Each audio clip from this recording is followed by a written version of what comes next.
everyone, and welcome to the Manitoba Envirothon Wildlife Training Series. My name is Jennifer and I am your host.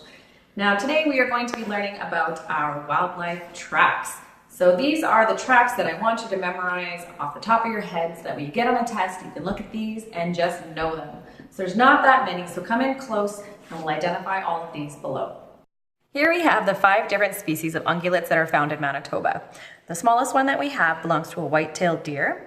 And this is like a little heart-shaped hoof that we have here. Going up in size, we have the elk, kind of like a segmented orange if you think about it. Sharp edge, quite a shape of a C.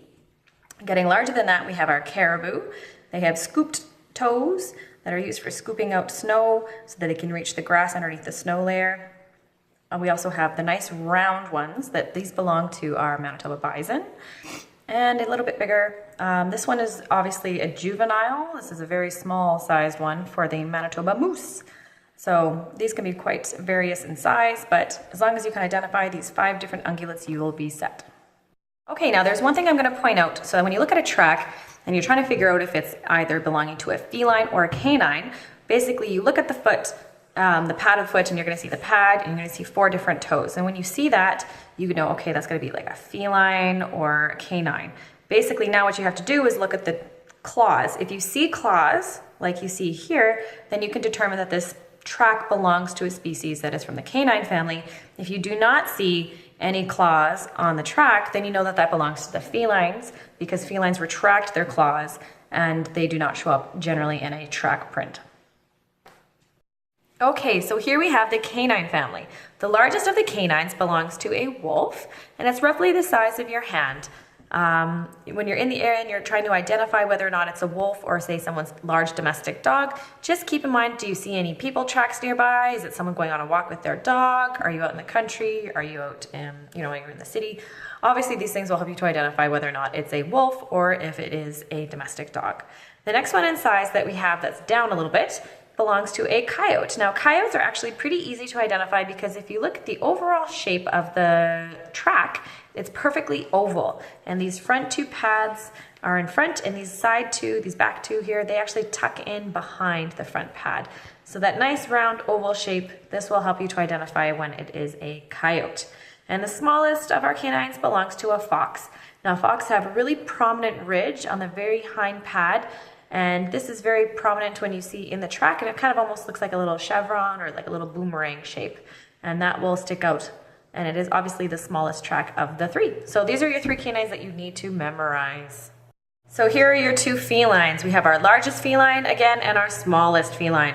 So the smallest feline is going to belong to our bobcats, and the largest one that we have right over here, this belongs to our cougar. So as you can see, there's a lot of fur in this track. There's absolutely no claw marks here.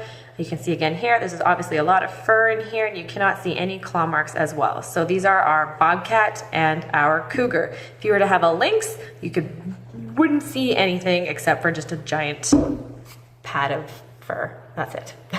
All right, so these are our wetland species. We have here webbed feet. So when you see the hind foot and the front foot are both webbed, you know that this will belong to a river otter. Whereas if you see a track where the front foot is not webbed, and they have long nails here, long claws, and I don't have the back track for this, but it would be similar to this one that you see here. It would be webbed. This would belong to a beaver. So beavers have an unwebbed front foot and a webbed back foot. Now, obviously, beavers are going to have this unwebbed front foot because they need their hands to manipulate, grab wood, pat down their mud, they need that dexterous finger. So that's why they aren't webbed in the front. So just keep that in mind. Webbed in the front, not webbed in the front. River otter, beaver. So here we have a black bear. Now, a black bear is pretty easy to identify. They've got their 5 toes, and you can see the claws are quite prominent on this track. So memorize this one. A few other tracks to memorize. Any of them that have this lovely 5 fingers, looks just like a little people hand. So if you see little teeny tiny people hands, those belong to our raccoons with their opposable thumbs that get into our garbage all the time. The next one is something that you can look at and basically see the shape. Look, they have long, long claws. What are they going to use these claws for? Well, these guys use these claws for digging. This belongs to a badger. So it's pretty easy to memorize this one. Just look for the one with the really long claws. And last but not least, we have our cottontail. So we have our front foot and our hind foot of our eastern cottontail rabbit. So those are all the tracks that you need to know for the wildlife portion of the Manitoba Envirothon. So memorize these. Now, it's good to keep in mind that you can learn the other tracks and learn to recognize the other tracks and signs that aren't listed here. But if it's on the test, we're going to provide you with some sort of resource on the test. So you'll get either, a handy dandy bandana with all these options that you can look at, or we'll give you a field guide.